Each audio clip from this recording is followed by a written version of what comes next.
Michel Gurfinkel, bonjour, Boker Tov. Bonjour. Alors, nous avions convenu dès hier de parler ensemble d'un anniversaire qui est presque passé inaperçu, c'est-à-dire le premier anniversaire de la reconnaissance par l'administration américaine, l'administration Trump, de Jérusalem comme capitale d'État d'Israël et l'annonce donc du transfert qui a été donc annoncé en même temps de l'ambassade des États-Unis de Tel Aviv à Jérusalem, un transfert qui s'est, vous le savez, depuis concrétisé en mai dernier. Alors, tout d'abord, je voudrais vous poser une question. Est-ce que l'on peut dresser un bilan positif du point de vue d'Israël de cette reconnaissance, bien qu'on a l'impression que finalement, il n'y a pas eu un véritable raz-de-marée diplomatique de la part de pays qui ont transféré leur ambassade?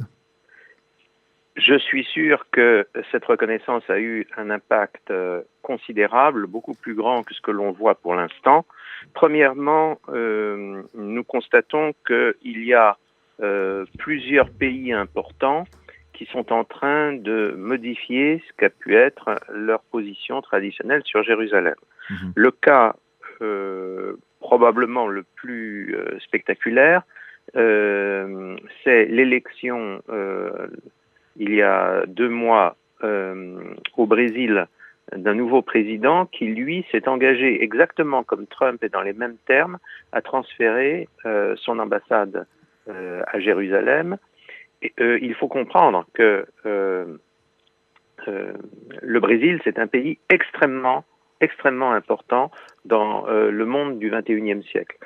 Ensuite, et pas seulement pour le football, hein, n'est-ce pas? C'est pas seulement le football, c'est la superpuissance de l'Amérique du Sud, c'est un pays, en gros, de 200 millions d'habitants, une économie très supérieure à celle de la région du monde où il est situé. Donc, c'est un pays énorme et ce pays devrait, exactement comme l'ont fait les États-Unis sous Donald Trump, transférer son ambassade de manière claire et nette à Jérusalem. Ce que nous voyons aussi, c'est que d'autres pays ont annoncé, je prends le cas par exemple de l'Australie. L'Australie faisait partie des pays qui auraient pu transférer son ambassade à Jérusalem et reconnaître Jérusalem comme la capitale d'Israël. De sombres affaires de politique intérieure australienne ont fait que l'Australie s'est arrêtée à une sorte de demi-mesure. Reconnaissance partielle, voilà. Puisque l'Australie reconnaît pour l'instant Jérusalem-Ouest comme la capitale d'Israël, a annoncé que son ambassade serait transférée à Jérusalem-Ouest lorsqu'un traité de paix définitif serait signé. Alors, les Israéliens peuvent considérer que ce n'est qu'une demi-mesure, mais je crois qu'il faut comprendre qu'il y avait une telle mythologie diplomatique autour de Jérusalem que là encore, on voit que les doctrines totalement intenables qui étaient en cours sur Jérusalem sont en train de s'effriter et elles s'effritent en raison de la décision américaine. Je vais aller plus loin. On peut même parler de certains pays européens, hein, comme certains pays d'Europe centrale, et même l'Italie, puisqu'on a vu que Matteo Salvini, qui était ici la semaine dernière, et qui a peut-être probablement des chances d'être le prochain Premier ministre, avait affirmé que lui, il souhaitait transférer l'ambassade. C'est tout à fait exact. On va revenir, si vous voulez bien, sur le cas de l'Europe, qui est très intéressant. Ouais. Ce que je voudrais dire, c'est que quand je parle d'une mythologie diplomatique à propos de Jérusalem, ça veut dire quoi? Ça veut dire que ce que vous entendez habituellement, c'est-à-dire que la communauté internationale ne reconnaît pas l'occupation israélienne de Jérusalem-Est, c'est-à-dire de toutes les zones de Jérusalem qui étaient sous contrôle jordanien entre 1948 et 1967. Quand vous entendez donc ces affirmations, et vous les entendez de la bouche de n'importe qui, de ministres, de diplomates, de journalistes, eh bien c'est faux. Parce que la vraie doctrine qui prévaut sur le plan international, au niveau de l'ONU, au niveau de de l'Europe, ce n'est pas du tout que Jérusalem-Est n'est pas israélienne, c'est que l'ensemble de Jérusalem n'est pas israélien. Ça se traduit, par exemple, sur un plan vraiment presque véniel, par le fait que lorsque les Français d'Israël votent, leurs voix ne sont comptées comme les voix de Jérusalem et pas comme les voix d'Israël. Oui. Lorsqu'un Français d'Israël ou un Américain d'Israël renouvelle son passeport, on n'indique jamais qu'il habite Jérusalem, Israël. Il faut bien le dire, c'est que c'est totalement scandaleux et cela relève, quand on regarde des choses de près, cela relève en fait d'un antisémitisme non digéré. Il y a cette idée maintenue que Israël n'a pas de droit sur l'ensemble de Jérusalem. On maintient la fiction d'une internationalisation de Jérusalem pour ne pas reconnaître la présence juive à Jérusalem. Je voudrais juste rappeler que la majorité de la population de Jérusalem est juive depuis 170 ans. Et néanmoins, la communauté internationale fait comme si ça n'existait pas. La décision de Trump a eu comme effet direct de faire voler en éclats cette position intenable. Et donc, nous avons vu un certain nombre de pays, nous venons de parler de l'Australie, mais en fait, il y a beaucoup de pays qui ont commencé à dire notre position consistant non seulement à ne pas reconnaître la présence israélienne à Jérusalem-Est, mais à Jérusalem tout court, c'est une absurdité et il faudrait quand même se rapprocher un tout petit peu de la réalité. Même la Russie de Poutine a déclaré que lorsqu'un traité de paix, exactement les mêmes termes que les Australiens, lorsqu'un traité de paix sera signé, eh bien,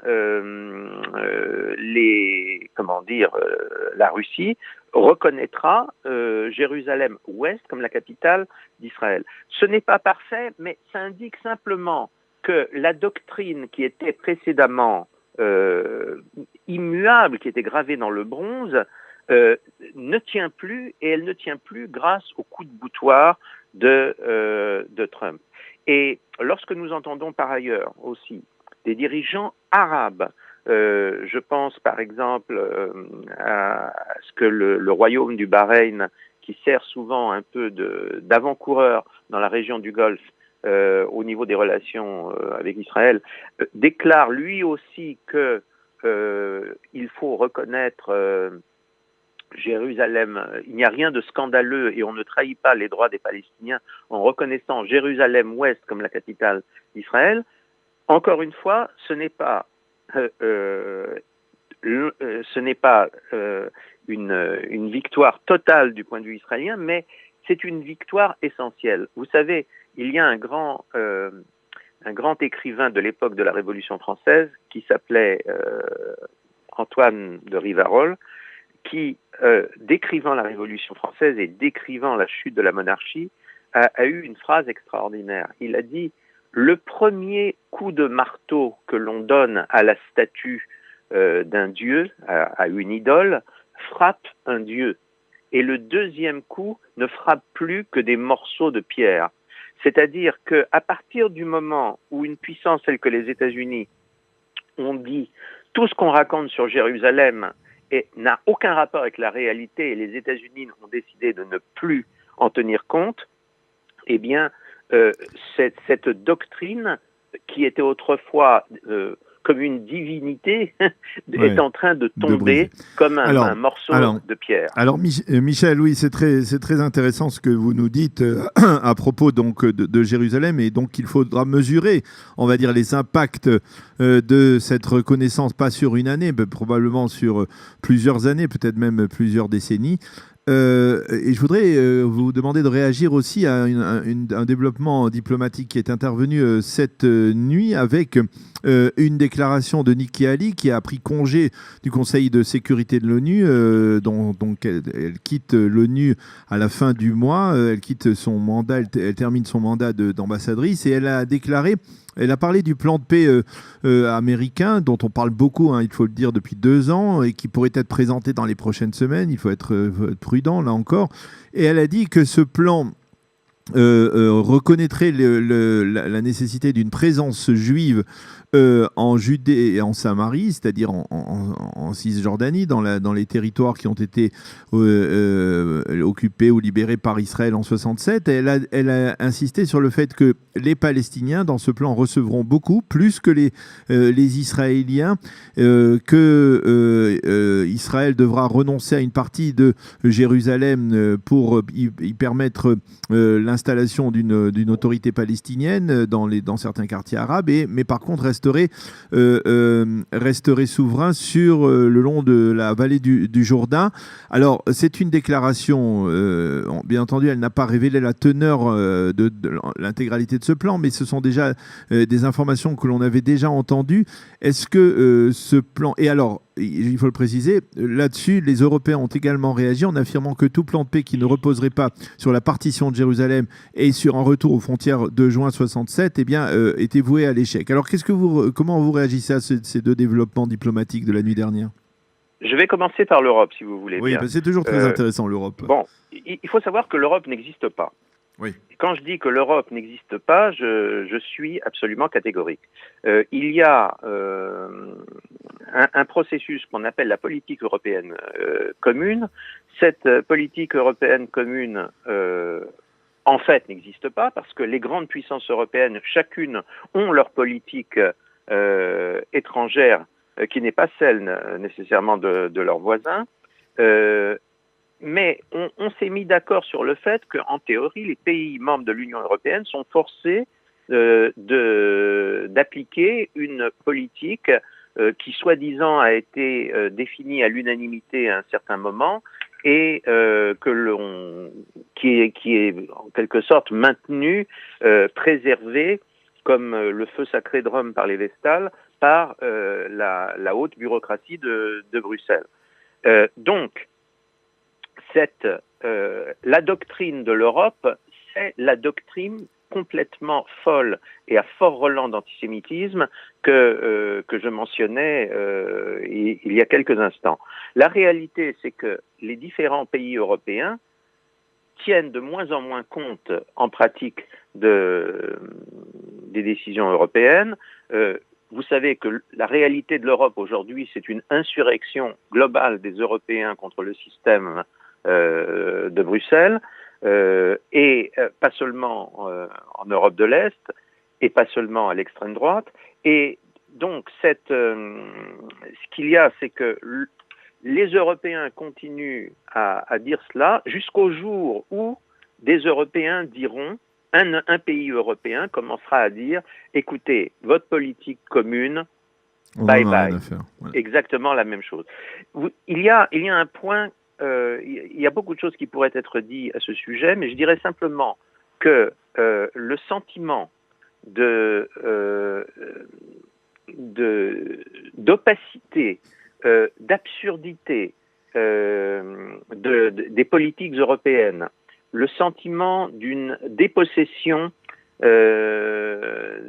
peuples européens de leur souveraineté, le sentiment d'une sorte de machine à gaz européenne qui s'éloigne de plus en plus des réalités concrètes, ce sentiment qui amène toutes sortes de bouleversements dans tous les pays européens, depuis le Brexit jusqu'à finalement à l'affaire des Gilets jaunes qui vient de se produire en France, eh bien, ce sentiment, un beau jour, il doit également se tourner contre les absurdités européennes sur Israël et le Moyen-Orient. Elles sont absurdes parce que chaque pays européen individuellement a de bonnes relations, à une ou deux exceptions près, a de bonnes relations et même des relations étroites sur le plan économique avec Israël. Et elles sont absurdes parce que dans le Moyen-Orient lui-même, on voit de plus en plus de pays arabes sunnites qui essaient de se rapprocher du réel sur Israël et de développer leur lien avec Israël. Et pour les États-Unis, alors, est-ce qu'on doit s'inquiéter à Jérusalem de l'approche d'une présentation de ce plan ? Alors écoutez, le fameux plan... et nous avons Michel, 1 minute et demie pour répondre à cette question, pas plus. Écoutez, ce plan n'est rien d'autre que le plan le plus favorable que les Israéliens, on va dire depuis Ariel Sharon, ont envisagé, c'est-à-dire que par rapport à, disons, au point de vue d'un certain milieu national ou nationaliste israélien, effectivement, ce plan reconnaît comme un fait accompli l'existence de l'autorité palestinienne et d'une entité palestinienne. Mais ce plan prévoit, en fait, de facto, le contrôle israélien sur la plus grande partie du Grand Jérusalem. Elle prévoit le maintien de la présence militaire israélienne le long du Jourdain. Elle maintient en fait la suprématie militaire et sécuritaire sur l'ensemble d'Eretz Israël pour les Israéliens. Elle prévoit le maintien des principaux blocs, en tout cas, de localités juives créées au-delà de la ligne de 67, de la ligne verte, en Israël. Donc, ce n'est pas un plan anti-israélien, c'est une offre que l'on fait aux Palestiniens, et comme l'a dit Nikki Haley, ses propres paroles sont les suivantes. Israël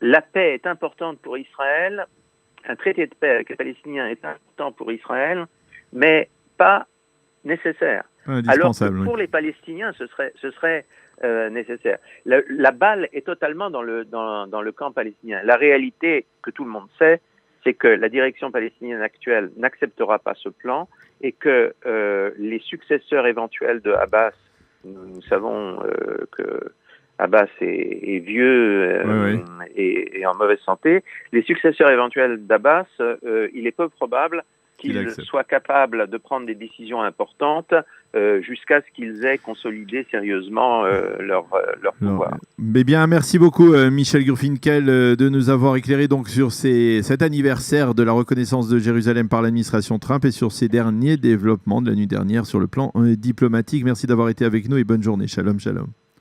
Shalom, shalom.